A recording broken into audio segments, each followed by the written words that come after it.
Adders. As you shall see, there are two basic adder circuits. These are the half adder and the full adder.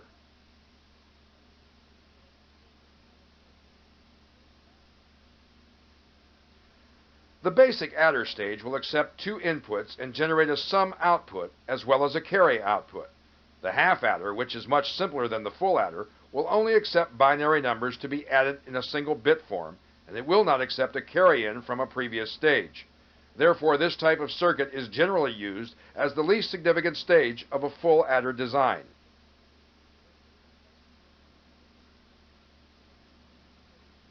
To better understand how the half adder stage works, we will examine its equivalent circuit. Also shown is the truth table for this circuit. Notice that this circuit consists of two inputs, A and B. This circuit also has two AND gates with an inverter at one of their inputs. These two AND gates are then fed into an OR gate, which produces a sum output of the two input bits. There is also a third AND gate which does not have an inverter at its input. This gate is used to produce the carry-out bit of the stage. From the truth table, we see that the sum is 0 and the carry is 0 when both inputs A and B are 0. We also see that a sum is 1 with a carry of 0 when input A is low and input B is high. On the other hand, when input A is high and input B is low, the sum will be 1 with a carry of 0. And when both inputs A and B are high, the sum will be a 0 with a carry of 1. The full adder is distinguished from the half adder in that it can accept a carry-in input. Since the full adder can add 3 bits, input A, input B, and carry-in, it will have a decimal output of 0, 1, 2, or 3 in binary, if both the sum and carry-out bits are considered together. Here we see the equivalent circuit for a full adder stage. Also shown is the truth table. Notice that the full adder circuit has 3 inputs, A and B, and carry-in. This circuit also has 2 outputs, which are labeled sum out and carry out. As you can see, this circuit consists of 2 exclusive OR gates, 2 AND gates, and 1 OR gate. We will now examine this circuit to see how it works. As you can see from the truth table, when all 3 inputs, A, B, and carry-in are low, the sum and the carry-out outputs will also be low. Now suppose that inputs A and B are kept low, and the carry-in input is brought to high. This causes the sum output to go high, while the carry-out output will remain low. Next, we have made input A low, input B high, and the carry-in low. This also results in the sum being high and the carry-out remaining low. This time we have input A low and input B high, and we have placed a high at the carry-in input. This causes the sum output to go low and the carry-out output to go high. Now we have made input A high and placed a low at inputs B and carry-in. As you can see, the sum output will go high and the carry-out output will swing low. Next, we have left input A high and input B low, and we have placed a high at the carry-in input. This causes the sum output to go low and the carry-out output to swing high. Now suppose we make both inputs A and B high while leaving the carry-in input low.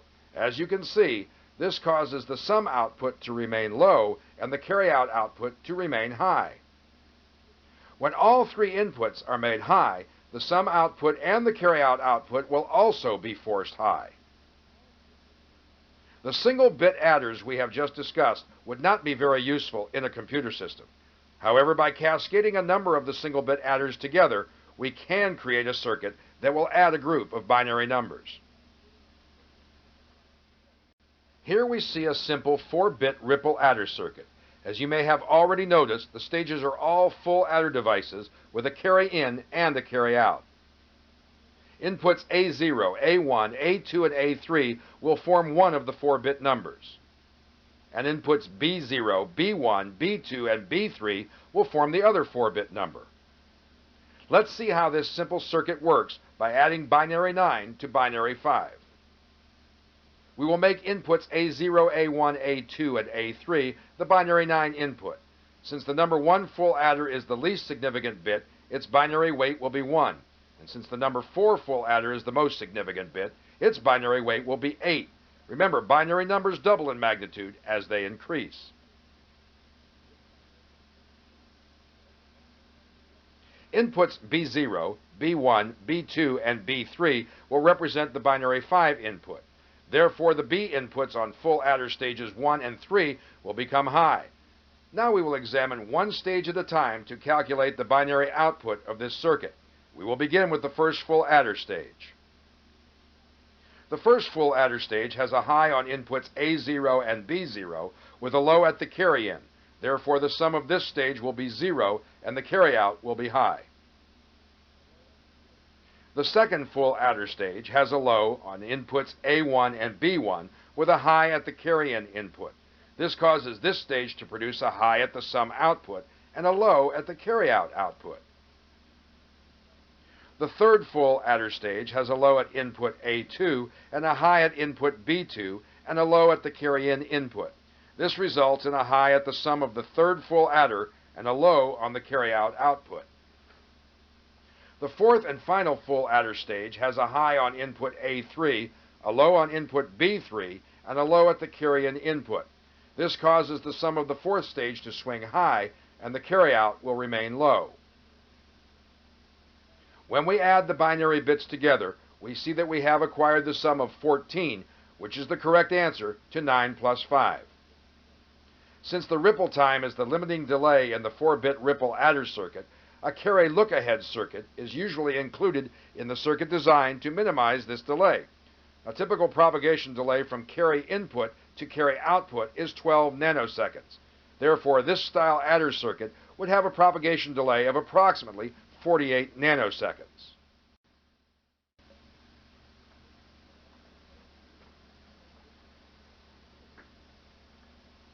The three counter circuits we discussed were asynchronous, synchronous, and programmable.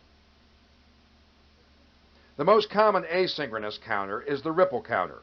As you observed, the clocking input was derived from the previous stage output.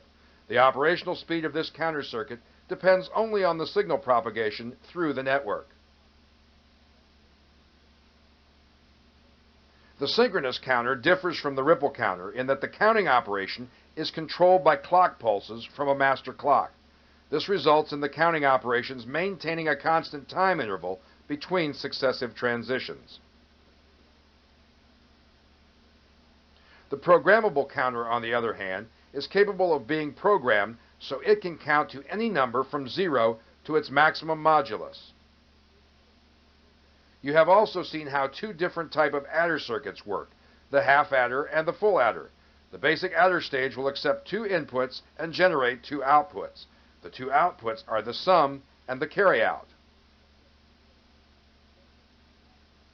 The half adder will only accept single binary bits to be added.